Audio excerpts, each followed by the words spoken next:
Hello friends, स्वागत है आपका मेरे यूट्यूब चैनल पर। आज हम संस्कृत का पाठ 5 का अध्ययन करेंगे। तो चलिए शुरुआत करते हैं। कांजीनगरे शक्तिकुमारो नाम एक श्रेष्ठीपुत्र प्रतिवसति स्म। स यदा स्वकीयस्य जीवनस्य द्वादशतमे वर्षे प्रविष्टस्तदा चिन्तामपनं नास्ति दारविहीनानाम् अनुरूपगुणधारण च सुखम तत्कथ पूर्णवन्ति भार्यम अह विद्येयमति। मतलब कांजीनगर में एक श्रेष्ठ सेठ का पुत्र रहता था जिसका नाम शक्ति कुमार था। और वो 22 वर्ष का हो चुका था। तो वो बहुत चिंतित था, क्योंकि जिस व्यक्ति की पत्नी नहीं होती है या जिसकी पत्नी अनुरूप या अच्छे लक्षणों वाली नहीं होती है, वो व्यक्ति कभी भी सुखी नहीं होता है। तो अब वो सोचता था कि मैं ऐसी गुण वाली और सुंदर कन्या को कैसे ढूंढूंगा। चलिए अब इसका इंग्लिश ट्रांसलेशन देखते हैं। There lived in a city called Kanchi the son of a merchant named Shakti Kumar. When he entered the 22 years of his life, his wife and though he became worried, thinking, those who have no wife, those wife devote to suitable virtues do not become happy. So how can I get a virtuous wife? Next संवाद देखते हैं। तत् स प्रभुत विचारे वस्त्रांते पिनदशाली दाराग्रहण्य विविधन देशन अभ्रमत। फिर क्या किया उसने कि वो अपने वस्त्र और आवश्यक सामान लेकर और लकड़ी के बक्से को लेकर वो देश विदेश घूमने लगा। मतलब बैग पैक करके अपना सूटकेस लेके देश विदेश घूमने लगा। Then thinking deeply he wandered at various places paddy tied and hem of his garment to get his wife. एकादश कावेरी तिपन्ने समागतम। एक दिन once he came to city on the bank of river Kaveri. एक दिन वह कावेरी नदी के किनारे पहुंचा। अत्र स कूपे विरल भूषण कुमारी मेकम अपश्यत तस्या रूप संपदा विबुधि सोचिन्त्यात् आकृष्ट मे हृदयम् आस्यं। तदेत परीक्षा विवाह प्रस्ताव कृत्वा तस्यां समतो उदहिं स ता निकाश संगत्य सविनयम आह अस्ति ते कौशल शालीप्रस्थेन अनेन संपन्न महार माँ भोज्यते। उसने वहाँ पे एक सुंदर सी स्त्री को देखा और उसके रूप को देखकर वो मोहित हो गया और वो विचारने लगा कि मेरा हृदय उस कन्या से इतना आकर्षित हो गया है, तो मुझे इसके साथ विवाह का प्रस्ताव रखना है, पर इसकी मैं परीक्षा लूँगा और उसके बाद सबकी सम्मति से मैं विवाह करूँगा। वो उसके पास जाकर विनयपूर्वक उससे कहता है कि क्या तुम में ऐसी कुशलता है कि मैं अगर तुम्हें मुट्ठी भर धान्य दूँ, धान्य मतलब चावल, और तुम मुझे उससे क्या अलग अलग व्यंजन बनाकर खिला सको। अगर सिर्फ मुट्ठी भर ध्यान मतलब ऐसा नहीं कि एक मुट्ठी धान, मतलब 2 किलो जितने चावल आप कह सकते हैं। कि उसने बोला कि मैं इतने आपको चावल देता हूँ, आप मुझे उसकी एक संपूर्ण थाली तैयार करके दीजिए खाने के लिए। तो उसने हाँ कह दिया कन्या ने, है ना। इसका इंग्लिश ट्रांसलेशन हम देख लेते हैं। Here song saw a young girl wearing lace ornaments near the well. He who was overpowered by the wealth of her beauty thought, my mind is attracted to this girl, so tasting her and making her a proposal. I will marry her if she agrees. Approaching her politely, he said, do you have a skill to feed me with symptoms foods prepared with this one pressed paddy? तत् आ ओमति उक्त्वा प्रस्थाम ध्यानमदम श्रेष्ठ पुत्या याचनानुसार प्रवृत्ति। उसने जो कन्या थी उसने हाँ कर दी और सेठ के पुत्र ने जैसा कहा वैसे ही वो ध्यान लेकर काम पर चली गई। Saying yes and taking only one fresh paddy, मुट्ठी भर चावल बोल सकते हैं आप उसको, she proceed to do as he had asked her. तत आदौ स बुद्धिमती कन्या तान शालीन प्रथमे आतपे तत्पति तत्समय परिशुद्ध भूमितन अघट्यत अनेन तुषे भेद तांडुल पृथक स सजता। Then first that intelligent girl heated the paddy in the sun, then she ground them on the flat or even ground. As a result of this, the rice grain was separated from the husk. फिर जो वो बुद्धिशाली कन्या थी उसने क्या किया, जो वो धान था उसको सूरज में सुखा दिया। तो सूरज में सुखाने के वजह से उसका जो मॉइस्चर है वो चला जाता है। फिर उसने उसको समतल भूमि पर क्या किया, घर्षण किया। मतलब इस तरह से आप बोले ना मसलता है जैसे, तो उस तरह से उसको मसला। तो उससे क्या हुआ, उसके छिलके जो थे वो सूखे सूखे अलग हो गए और चावल मतलब तांडुल जो था वो अलग हो गया। तांडुल समप्रय सतुषण भूषणान मार्जनात् स्वर्णकराय विक्रेतु धात्रीम अक्रथत। तस्मात् यत् धन मिलति तेन काष्टिन आहार इति च धात्री निवेदितवत्। Having obtained the rice grain, she told the elderly nurse to sell the husk to the goldsmith for cleaning the ornaments, and she told the elderly nurse to bring firewood with the money and would get.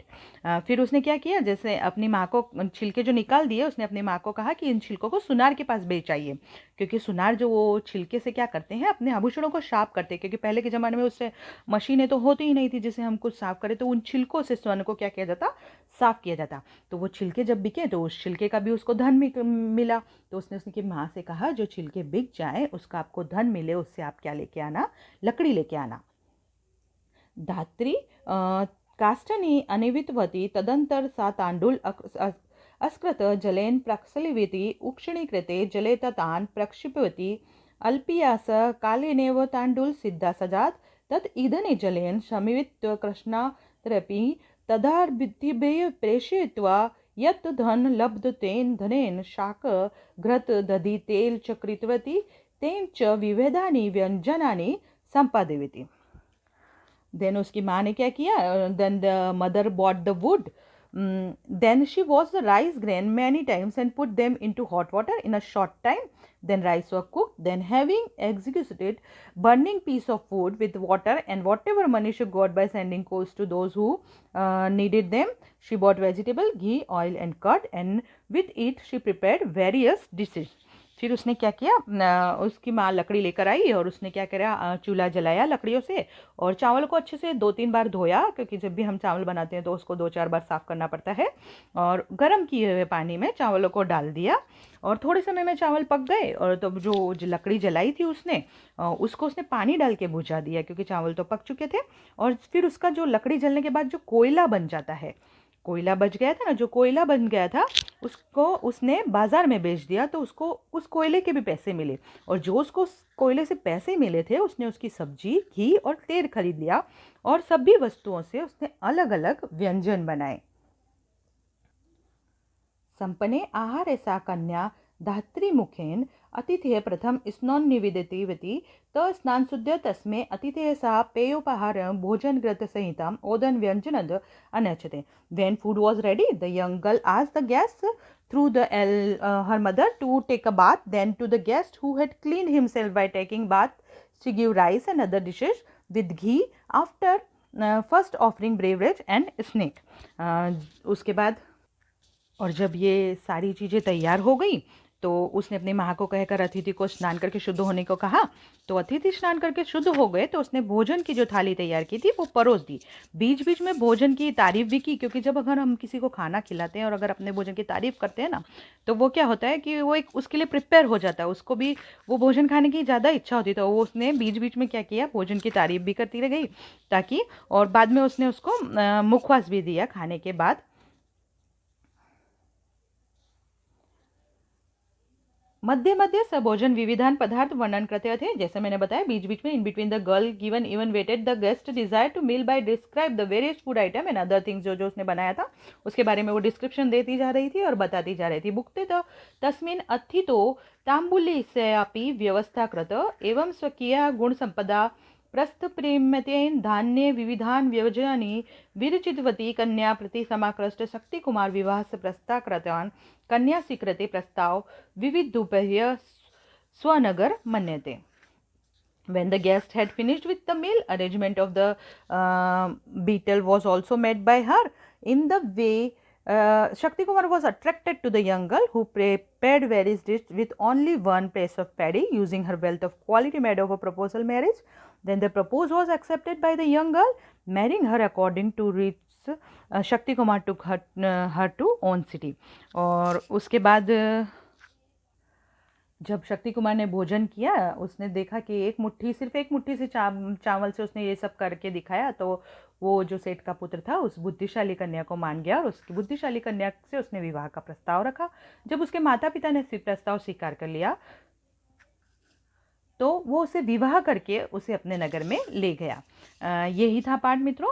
और इस पाठ में हमें को यह सीखना मिलता है कि कन्या ने थोड़ी सी सामग्री में इतना सा कुछ कर दिखाया, थोड़ी सी सामग्री मीन्स देखिए 2 किलो जितने चावल थे, जिसने ये सारी चीज़ें बनाई एक जने के लिए, इतना सब कुछ उन्हें खरीद लिया।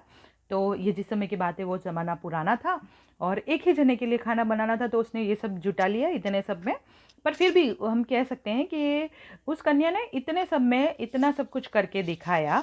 अर्थात जो स्त्री होती है ना, वो देवी का अवतार होती है। तो जब व्यक्ति दुख में होता है तो वो हर किसी, दुख में हो या सुख में हो, वो किससे सलाह लेगा? अपने साथी से सलाह लेता है। तो एक उपयुक्त जीवन साथी का चुनाव जीवन में बहुत ज़रूरी है और यही इस पाठ में दिखाया गया है कि अगर जीवन साथी उपयुक्त होगा तो आपका जीवन सुखमय होगा और आप सुखी रहेंगे। मित्रों, मैंने फिर से आपको सरल शब्दों में बताने की कोशिश की है। हो सकता है थोड़ा बहुत मिस्टेक हो सकती है बोलने में, तो उसके लिए सॉरी, और वीडियो लेट जा रहा है उसके लिए भी सॉरी। और अगर आपको मेरा वीडियो पसंद आया हो तो please share, like and subscribe my channel और कमेंट्स दीजिए ताकि मुझे और थोड़ा सपोर्ट मिले वीडियो बनाने के लिए। Thank you.